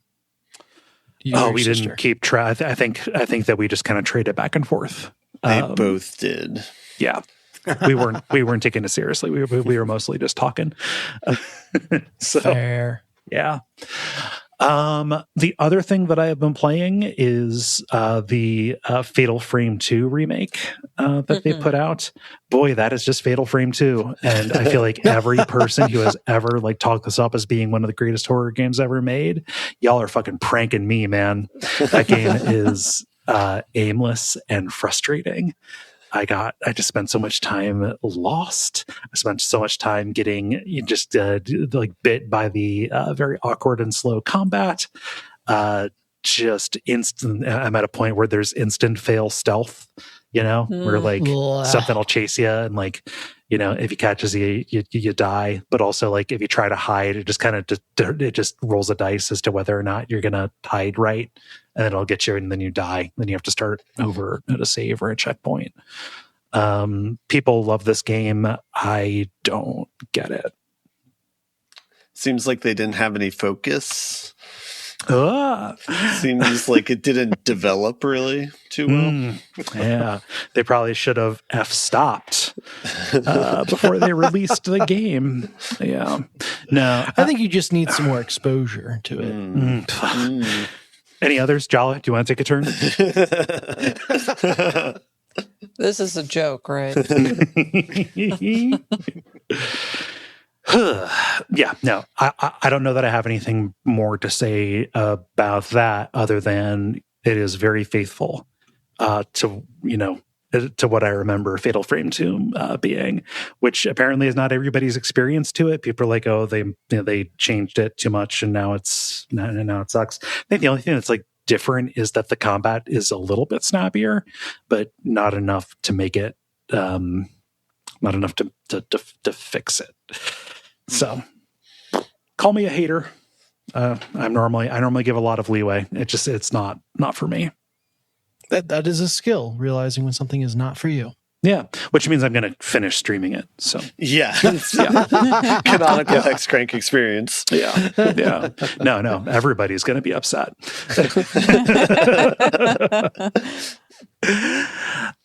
Ben, how about you? Yeah, I still got Mewgenics only to talk about, which is, I promise I'm going to finish it soon. Changes from the past week. I think I was on one of 3 timed events last week. I finished 2 of the 3, so I just have 1 left. I have 1 special item I need to do a run with, and I have like 1 kind of secret thing that I need to do. So I only have 3 things left in the game, as far as I know. Is it secret to you, or is it secret for the purpose of not spoiling people? For the purpose of not spoiling. Okay. I generally know what's going to happen, but not exactly, I guess. Okay. You don't have to say face with us. I think what else? I think the main thing that I've done in the past week is I kind of redesigned my room configuration with the cats, because I noticed that I was kind of doing like a bit of a death spiral where I wasn't able to continue making like level 7 cats like all the time. So I kind of reconfigured rooms so that even if I get inbred cats that are level 7s, I'll put them in a room where it's very comfortable, but none of the cats breed, just to kind of like, it's like a dead end room essentially. But I can take them out on runs, and then when we're done with runs, I'll give them to the appropriate NPCs. I have the noble line room where it's like cats that are not inbred and have level 7 cats, and they spawn mostly inbred cats that I put in the first room. And then I have the room that's like the fresh cats, where I take cats off the street and I try to breed them up to like level 7 so they can go in either of the previous 2 rooms. And then there's still the Cat Fight Club attic at the top of this to produce all my injured and dead cats, which for some reason people want them, so you got to give the people what they want. Ben, that's just an apocalyptically bleak series of sentences you just said. I understand that's the game's whole thing. It's just but yeah, so I'm happy that I kind of had the flexibility to try and refactor things and try something new out, and I think I'm liking that setup a little bit more, because then you can kind of focus rooms for specific things, where it's like the ones where you need to boost stats up, you just focus on the like stimulation quality of the room, because that's like what the factor that determines like the likelihood of them taking the better stats. And then things like, it doesn't matter, if you get cats that are like really great spec wise, but are like not good for breeding, put them in the dead end room, and that's fine. They can still serve a purpose. So it in a sense, it's like a satisfactory thing of like trying to optimize like the input outputs and stuff like that. But it's just much more nebulous, and not like it's not like an Excel sheet that you're doing. It's more like by feel type thing. It sounds like you're just feeding dead cats to people who want dead cats. I did think of the phrase "a machine for cats" over the weekend. Yeah, that might be close to the truth. I have lots of machines for cats. I've got the feeder, I have the fountain, I have the litter box. Those sound a lot happier. My cats are living in fully automated space communism. It's great. Fair. Yeah, all right. Yeah. We're in similar realities. Yeah, I think the other thing I'm trying to do is, since I am like more or less looking up strategies for the timed events that I'm going into, just to kind of, because I'm at the point where I kind of want to finish the game, so I don't want to spend like a round or 2 waiting and trying to figure out what their moveset is and like what the strategy should be, since it's like a week of in-game time in between the events. Which I'm okay with doing that. And because it still takes time, where it's like you need to go on runs and try and level up cats to solve a specific problem of this. So I still find like enjoyment out of doing that and then it's also bloated to the point where it's like I had 115 cats at one point, which is like a lot of food that you have to generate every day. And so it kind of pushes you into, you have to do like pretty deep runs, at least like every day or every other day to like sustain that. So that's kind of detracted since the height, because it was becoming unsustainable. But yeah, I don't know. Game's still great. I think this will eventually turn into like my Slay the Spire game, where it'll be like, oh, I just want to play a run, so I'll go pick this up and like just do a run with some random classes. Yeah. But the thing I like about it is it still has this like meta progression where it's like you can always kind of tinker around with this like housing system to try and do something, you know, or it's very, very hands off. So it's like you can kind of do whatever you want with it. So in that sense, it's kind of like Stardew Valley where you make your own fun with it. But very different vibe. So Stardew Valley is when you do a JoJo run. I like that. Title noted. Sorry. But yeah, other than that, nothing too crazy new with it. I haven't gone to any new places or, you know, like, yeah, all the classes are unlocked for me at this point. So, I think I talked about the one strategy that I tried to do last week. So yeah, anyway, yeah, that's all. Cool. Mewgenics. Multiplayer. Now it is time for the multiplayer where we ask you a question and then you answer it. Dennis, what is the question that you asked the nice people? Yeah, or was this Jala's Jala's question? Okay, yes. It was. I was going to say. I took Jala's set and then added my spike to it. So that's kind of a combo from us. It's about games that you are just objectively bad at, but you're enjoying anyway. And then why? Like, are you being like, I'm bad now, but I'll get good, and that's fun, or are you just like, I will always be a trash fire, but being a trash fire is fun in this game? Yeah. I'll get started here. Sandwich Juice says, Mac Venture games, Shadowgate, Deja Vu, and Uninvited. I've never beaten one without a walkthrough. I always fail to puzzle out the big solutions, but the failure and death screens tend to be very entertaining, so I have no problem just diving headfirst into peril. Mm-hmm. I think that's just the canonical way to play them. I don't think you need to feel like you're bad at them. I think that they are games that they're designed to be bad at. Opaque. Yes. Yeah, they're opaque. Yes. Yeah. So. Let's see, Jala, what does Threnza say? Threnza says, even playing on PC with a keyboard and mouse, I'm not ever going to be winning any awards for my FPS game skills. Despite that, I still have hundreds of hours in FPS games like Halo, Borderlands, and Destiny. I just tend to try and keep my shooting towards NPCs whenever possible. Yeah, just don't get noticed. You're fine. That's what I've learned. Hide and run. Yes. Ben, what does Former Ham say? A good name. Former Ham says, not sure if this really answers the question, but what comes to mind for me are fighting games. I still get excited for the new Street Fighter characters coming out and will read about the balance patches and new mechanics. But honestly, I haven't played more than 5 minutes of a fighting game in as long as I can remember, let alone having actually purchase them. I honestly do stink at playing them, but I do enjoy watching from afar and knowing all about it. In the first half, I was going to be like, this sounds like someone who's actually like really incredibly good at fighting games would say, but not the case. Listening to the actual playtime. Okay, I believe you. You can be an appreciator, right? Mm-hmm. Like it is funny, like the idea of like looking at the balance patches and being like fluent in what's going on, like on a conceptual level, while just acknowledging like I don't have the hand skills to make this my thing, but I understand the ideas going on here. So, how technical is this Street Fighter DLC's incest?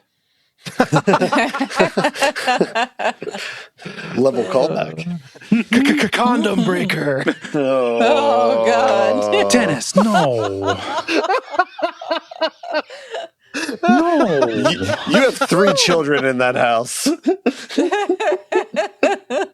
How do you think the children happened? Okay. There's 2 things might be related, but you don't have to do this.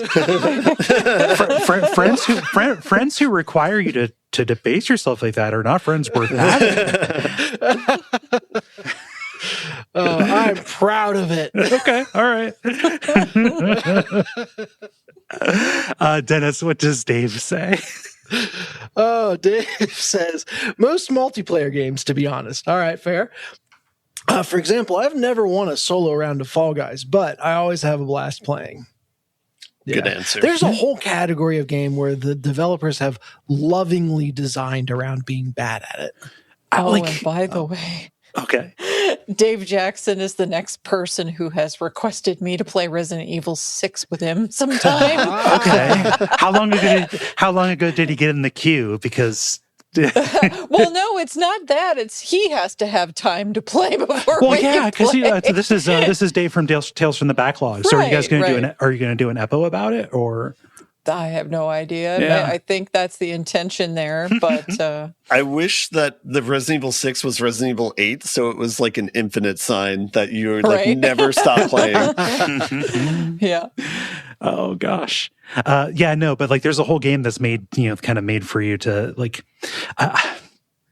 I do not regret that slop has become a word because it's very like operative in a lot of cases, talking about something somebody didn't care enough to make themselves or something that takes more time for the person to consume than for the person to create, but like a Fall Guys or something like that, where it's just like wacky, just like, yeah, this is meant to just be, loose and fun.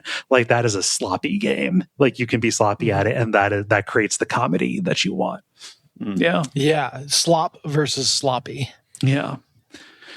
RJ writes, all of the modern NHL games, it's fun even without drinking,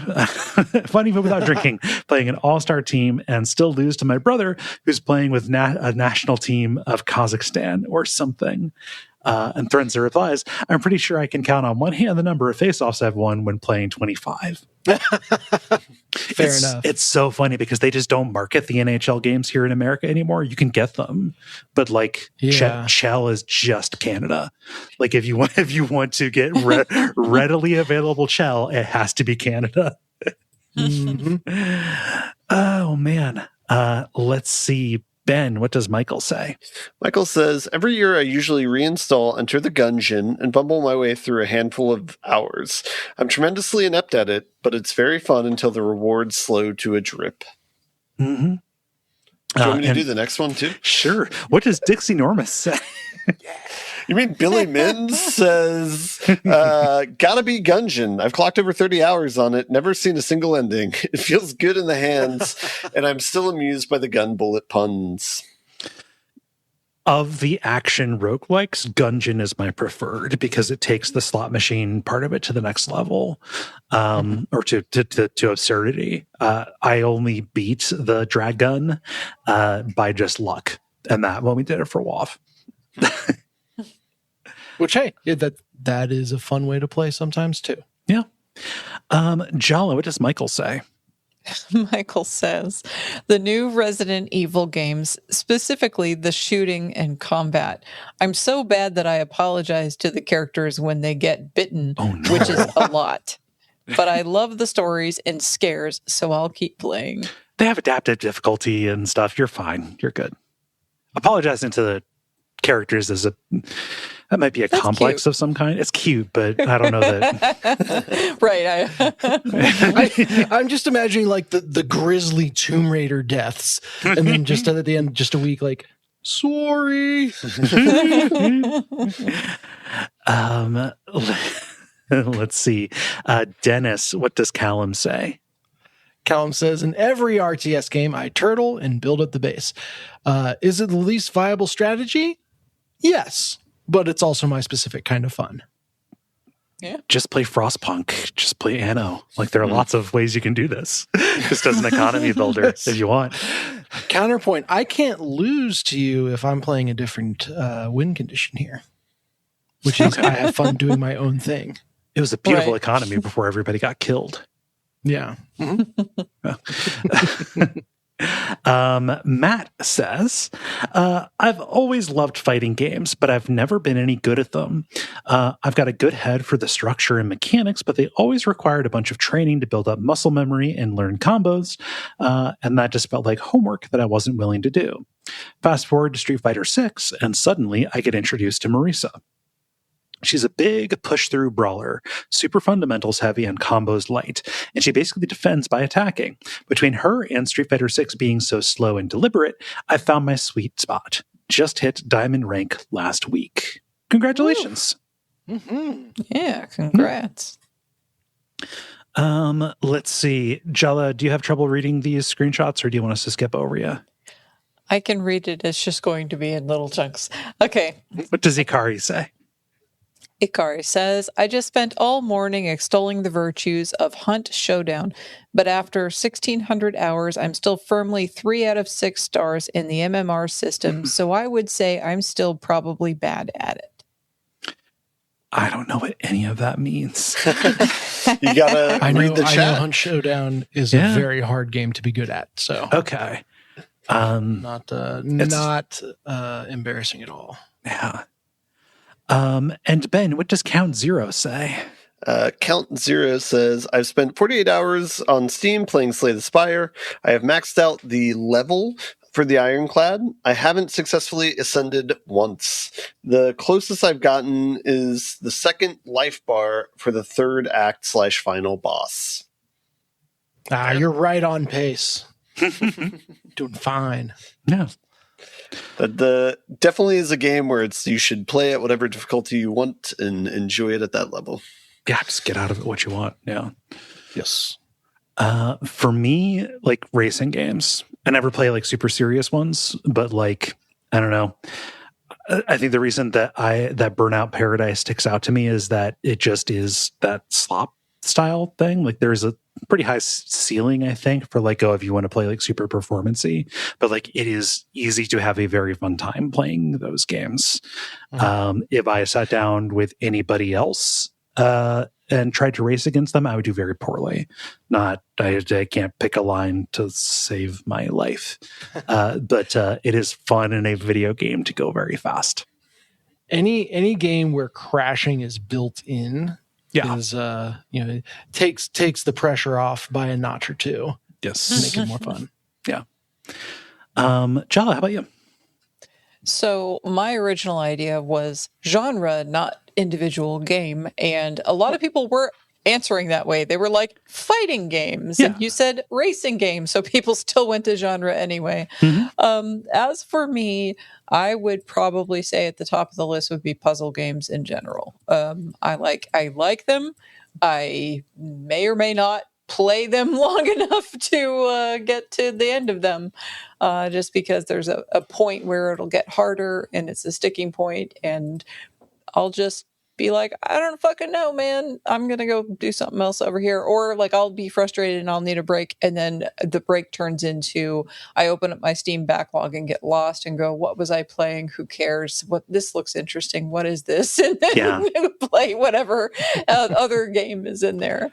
So that would be the genre at the top of my list. But if I were to be honest, I'd be saying every game. I wish I was better at every game. And then, it would be easy to breeze through and have fun mastering everything. But, some people are like really into mastering their game and getting everything perfect and getting their triple S's in their character action games and stuff. And that's never me. I don't care. It's all relative to me. I don't. The only reason I would care about my performance is if it's like, okay, well, it is barring me from seeing the end of the thing or whatever. And then it's like, okay, well, in puzzle games, that's the case. Like if you can't do the puzzle, you can't finish the game. So, no, it is made to be oppositional to you. Right. Yeah. Right. Yeah. Ben, how about you? Yeah, two kind of non-traditional answers. I think chess is a game where it's like I refuse to memorize openings, so because of that, I am never going to be good at chess to a certain point. But I still enjoy the doing puzzles and stuff like that. And then in the board game sphere, playing games like Cthulhu Wars or Twilight Imperium 4th edition, where it's like a game that you play all day and that you make possibly emotional decisions instead of what's the best strategy here. But you have a good time with friends. I really enjoy those games despite having a pretty low probability of winning. So, yeah. I mean, any of those where you're in the same room with people you like, being in the same room with the people you like is the primary aspect of it. Yeah. Right. To my mind, which is why I'm never going to be good at games. But Very fair. Dennis, how about you?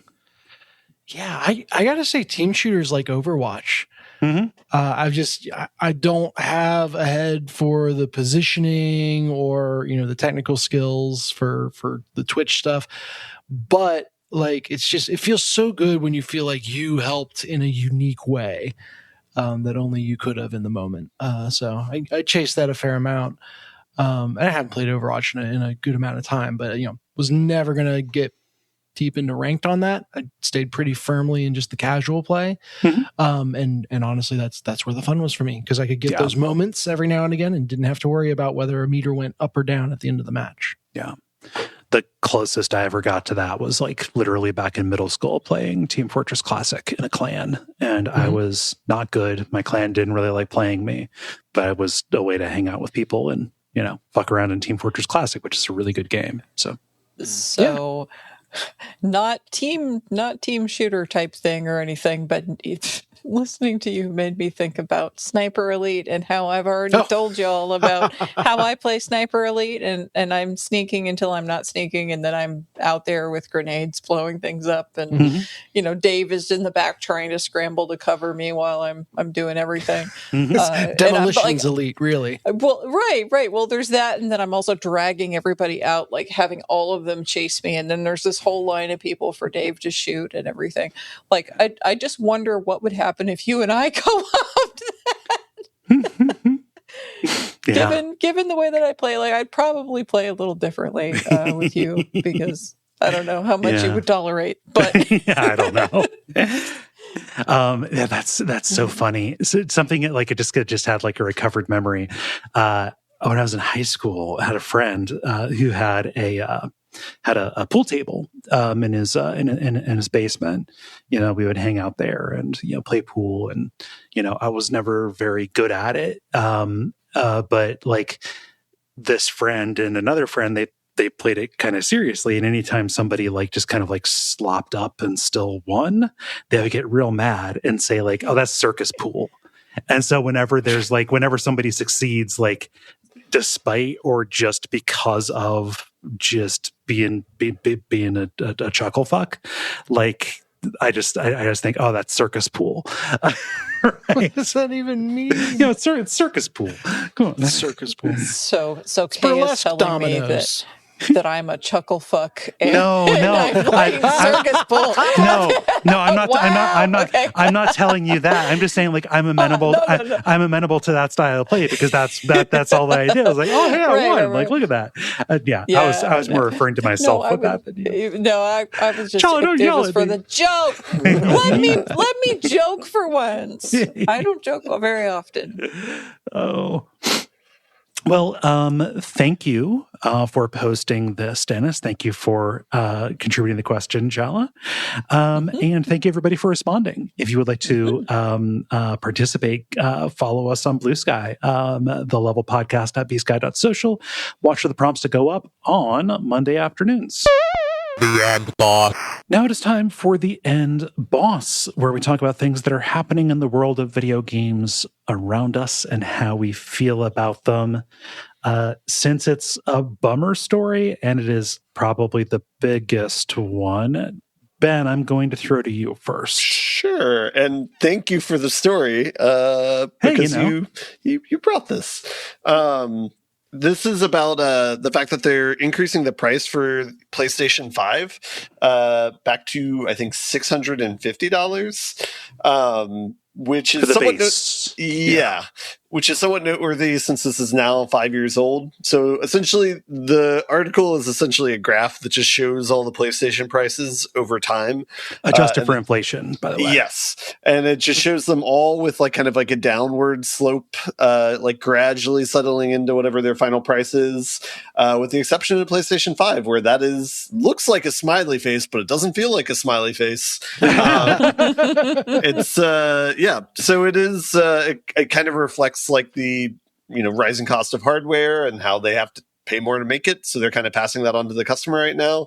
I don't know, this is like a joint themed story of consoles death spiral and hoping that AI starts to die very soon to kind of solve both these problems. But It's going to take years in either of those cases for this to work out, and they're already talking about new consoles and stuff. And it's like, you fools, like the.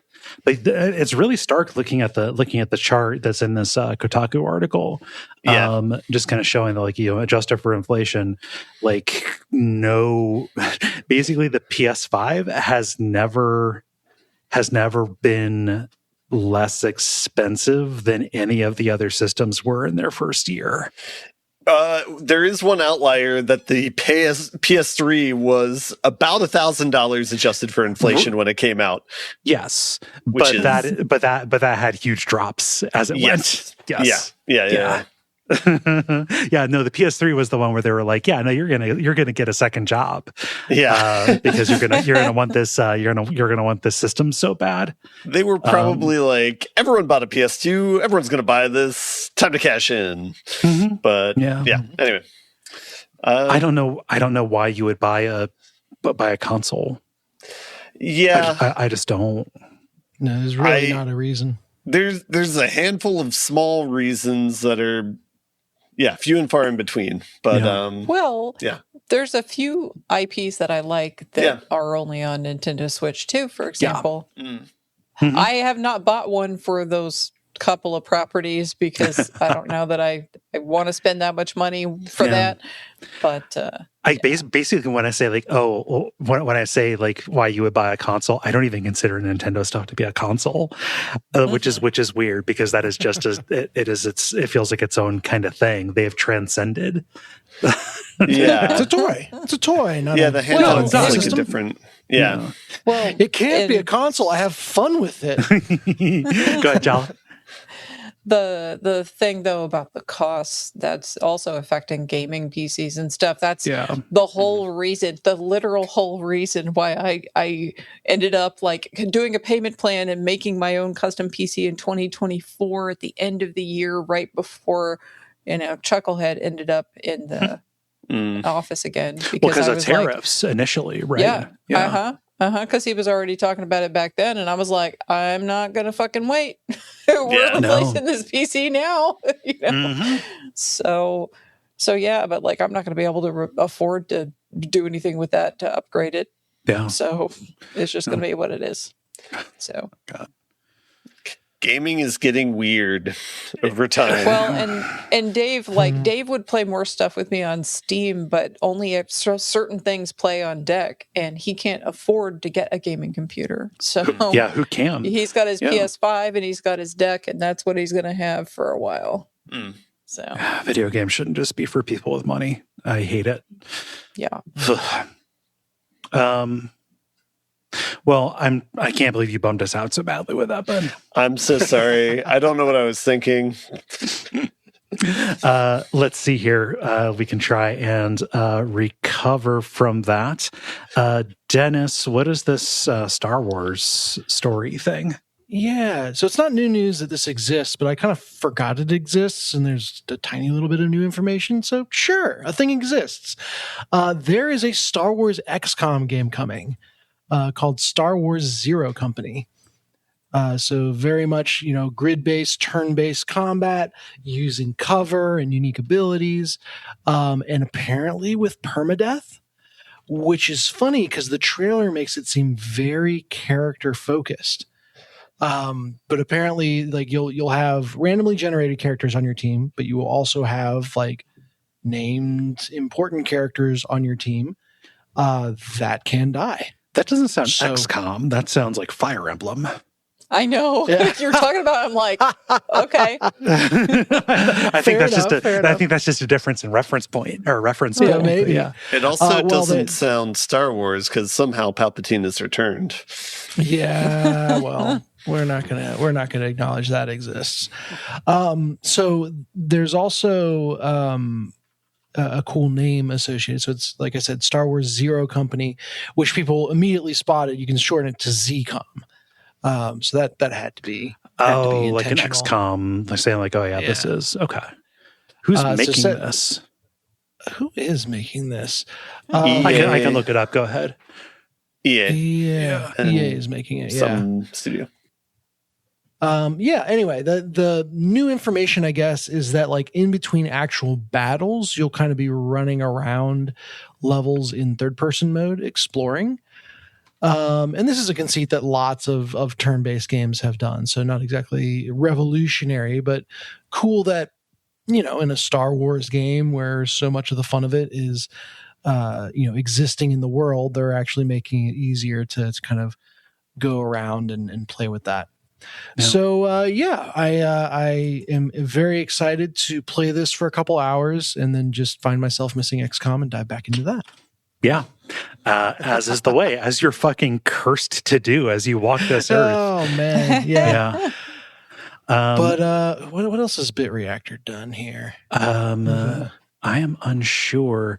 Respawn is also is also working on this. Yeah, okay. I can't say anything else they've done that they've done. I would have to go to Moby Games for it. Respawn did the two the Jedi games. Yeah, Fallen Order. It looks like this might be this particular studio's first. It might have been put together for this. Yeah. Yeah, they're boasting, people with pedigrees of XCOM, Civilization, Gears of War, Elder Scrolls Online. This one's a weird fit. Yeah, I know. Go figure. I mean, maybe that's the people working on walking around places in third person. Maybe. Right. I mean, it seems like a weird genre mashup, but then again, like the Fallen Order stuff was like Star Wars, Dark Souls, and that sounds weird, but they pulled that off. So who knows? Yeah. Jala, what's happening with this Buffy game? Yeah, so spoiler, I've never watched Buffy. Same, which is a weird, like that's among. It would seem like it would be a thing I would watch. No, but I know lots of people who are interested in Buffy. So let me tell you about Buffy. Buffy was set to have some kind of a sequel series, New Sunnydale, but it was suddenly canceled by Hulu/Disney. And a fan created a text venture game found at newsunnydale.com to help drum up interest in the reboot, coupled with, this is also an open letter to Disney to show, because it's steeped in the lore and everything of the original, and then what was talked about for New Sunnydale, the sequel series. And, you are working to become a potential Slayer, and the creator said it works as two things at once: a fan-based experience you can actually explore and play through, and a shareable open letter to Disney. The idea is simple. If fans enjoy it and start sharing it, it could become a more visible and memorable way to show there's still interest. Not just, please bring it back, but a real demonstration that the audience is still here and still cares. So I thought that was pretty cool. And the fact that they created this whole, I have no idea how long this text venture game is or anything. But the fact that they created this text venture game that's based in the lore of the series and, all this other stuff, and is trying to kind of set it up as a reboot, that's pretty cool. That's a dedication for sure. That is. I don't know that I've ever heard of somebody doing a fan project as persuasion to the rights holder. Right. Yeah. Right. I mean, I don't know anything about Buffy except for the fact that it heavily inspired, as I saw the TV glow. Also that its fans are very, very dedicated. So, yes. Yeah. I mean, I was about to say, I hope it works. I hope people are, I hope something happens that makes people happy, I guess, is the strongest thing that I can say about it. Right. Yeah. Better yet, I hope the game is good enough that it, is worthwhile whether or not the thing comes back. Yeah. Good for them, though. Initiative. Yeah. My story is kind of a comedy story, but also it's just a everything is like this now story. So we never talked about it, but one of the kind of worst games of 2025, it was 2025's Lord of the Rings Gollum, just in terms of a remarkably cursed release, was a game called MindsEye. that was put out by a developer called Build a Rocket Boy. And it came out and people are like, hey, this thing is not just broken, it's uninspired and dumb based on all of the stuff that I have read about it. So the CEO, instead of taking his licks and, moving on, decided to kind of go full MAGA with it in all but reactionary. But just once you start seeing this pattern, of behavior, you just kind of understand that it goes beyond just a grift. It's like you are incapable of not making something about a drama that denies you of accountability for doing a bad job. So the CEO has come out and said, well, with our revisions, the upward, with the changes we made, people are starting to review it really well again. Not the case. Steam reviews haven't come up. He's kind of trying to force a Cyberpunk 2077 thing. He's also saying that, we did botch the launch, but it was worse than just what we could have done. There were definitely leakers and saboteurs, and we have referred this to law enforcement and intelligence agencies in both America and Great Britain. And it's out of our hands. We're not going to say anymore, but arrests and announcements are going to be made. Is that because the leakers didn't leak enough? Because I've never heard of this game before in the story. Right. It's just one of these, it's basically like a game as a lolcow almost, And Look, my leakers just go to a different school. You wouldn't know. Yeah. Right. Yeah. Or just people saying oh, they worked on it. They're just, they were just pissed off that we pushed them too hard. And so they're going to come out and try and, sabotage us because we fired them, blah, blah, blah. But isn't this just exactly the kind of behavior that we just always see? It has to be the leakers and the haters kind of thing. Yeah. Right. Fuck. I was going to talk about this just in terms of this would actually be a really weird precedent to be set if it was actually if this actually went through. There's no use entertaining the idea that this would ever actually work or that anybody would come out. It's just, I've never seen a video game CEO run this particular kind of play. And we've seen a lot of we've seen Kurt Schilling, we've seen some pretty bad CEOs who've gone and fucked up everything, but just to come out and say no, our game is so bad it's going to make the news because intelligence agencies are getting involved. I wanted to see if I was crazy for noticing that commonality. No, I almost wonder if the if this announcement or his talking points are more directed at pacifying investors than they are at winning over fans.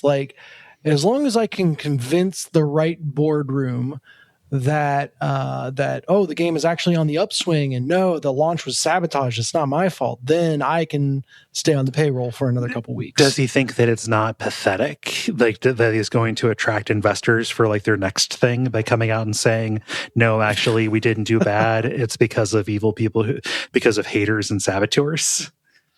Yeah Who knows? I don't know. Remarkable. It is a remarkable gambit. Yeah. I don't know. I just wanted to laugh at that. What else wanted? Yes. I look forward to the time in our future where this behavior is ridiculed as it should be, instead of just being the way that powerful people go about stuff. Right. That's being ridiculed. But it's being ridiculed by people that I follow on social media, who have good heads on their shoulders and laugh at people making clowns of themselves. I've not seen anybody come out and supported this guy. I don't think that anybody's on his side, though. Yeah. So that's I guess the nice thing about the video game industry is you can't do a Ponzi scheme within it, in the sense that people have to actually buy the game. So if it's not fun, even if they buy the game, it's not going to succeed. So whatever. Yeah. How does everybody feel about butting it up? Button. Thank you so much for listening to level number 579. We appreciate you taking the time. You know what to do in order to help out the network and the show. Leave ratings or reviews. Tell your friends. Talk about us on Reddit and social media and stuff like that. And support us on Patreon. Patreon.com/Duckfeed.tv. Jala, what's going on over at Jala's place? Yeah, so the last Jalachan's Place episode had the end of the Frankenstein 2025 movie run, which went for a while and was preceded by the book and preceded by the 2024 Nosferatu film. So, like, I was in goth horror for a bit. That is now passing, and we are moving on into a new era. The next episode of my show, which will be coming out probably in a couple of weeks here. Anyway, that one will be on the Schmidt Workshops, which is the dev for Cyclopean, the Great Abyss, and all of the like Islands of the Caliph and Aberrant Analyst. Aberration Analyst. There we go. That's the one I streamed. Okay. Yes. I was like, wait a minute. Blah, blah, blah, blah. Yeah, I played it too. What was the name? Anyway, so yeah, like he's this is a single guy and he's made all of these different games by himself, and they're really cool. So I'm going to be talking to him on an interview there. As for Put That Cookie Down Now, the Arnold Schwarzenegger show, we just finished Pumping Iron. The next episode will be on Conan the Barbarian. So now we're getting into stuff that people actually know and have watched. So cool. And how are things with Shadow Reminiscence? Well, right at the moment, unfortunately, sorry, I didn't mean. No. I commissioned somebody. To work on the logo, and their computer just died. No. And they were in the middle of my commission working on my logo, so I was gonna be like, "Oh yeah, I have a cool new logo," but not yet. Okay. And I don't know if that person is going to get their computer up and running, so I might have to find somebody else to work with, depending. We will see. Yeah. So fingers crossed that they can square their circles, because that really sucks when that's the aforementioned discussion about hardware costs. Yeah. Right. Other than that, I've just been working on UI graphics stuff for the primary game screen. Still, I've been super, super tired with the allergies and stuff lately. So not a whole lot going on right at the moment, because stalled out a little bit there. So, but work is working. Yeah. All right. Is there anything else? All right. I think so. I've been Kaye. You can find me on Blue Sky at Kaye.zone. I've been Dennis. You can find me on Blue Sky at Furia Games. I'm Jalachan in all the places. I've been Ben Merkel. And stick around for some titles.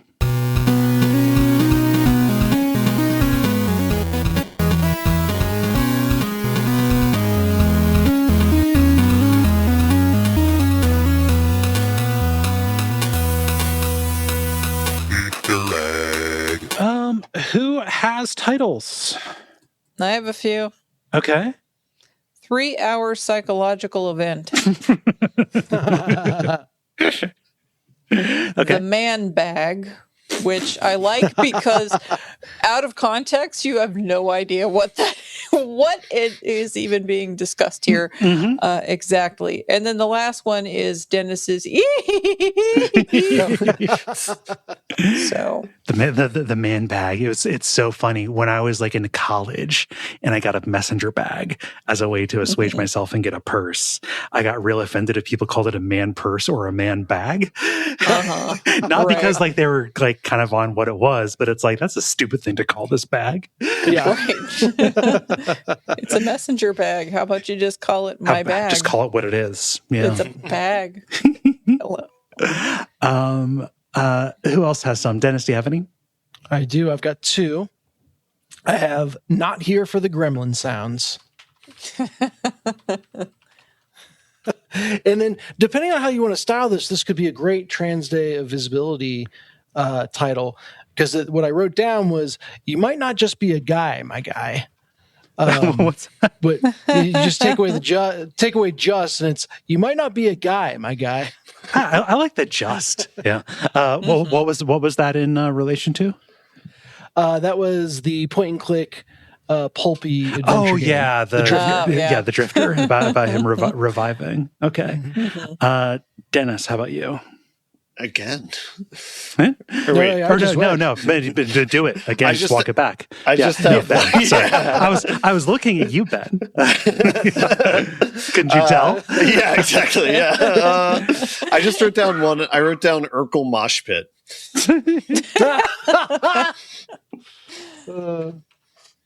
I don't have any. I like 3-hour psychological event, but that's what got laughs. How do people feel?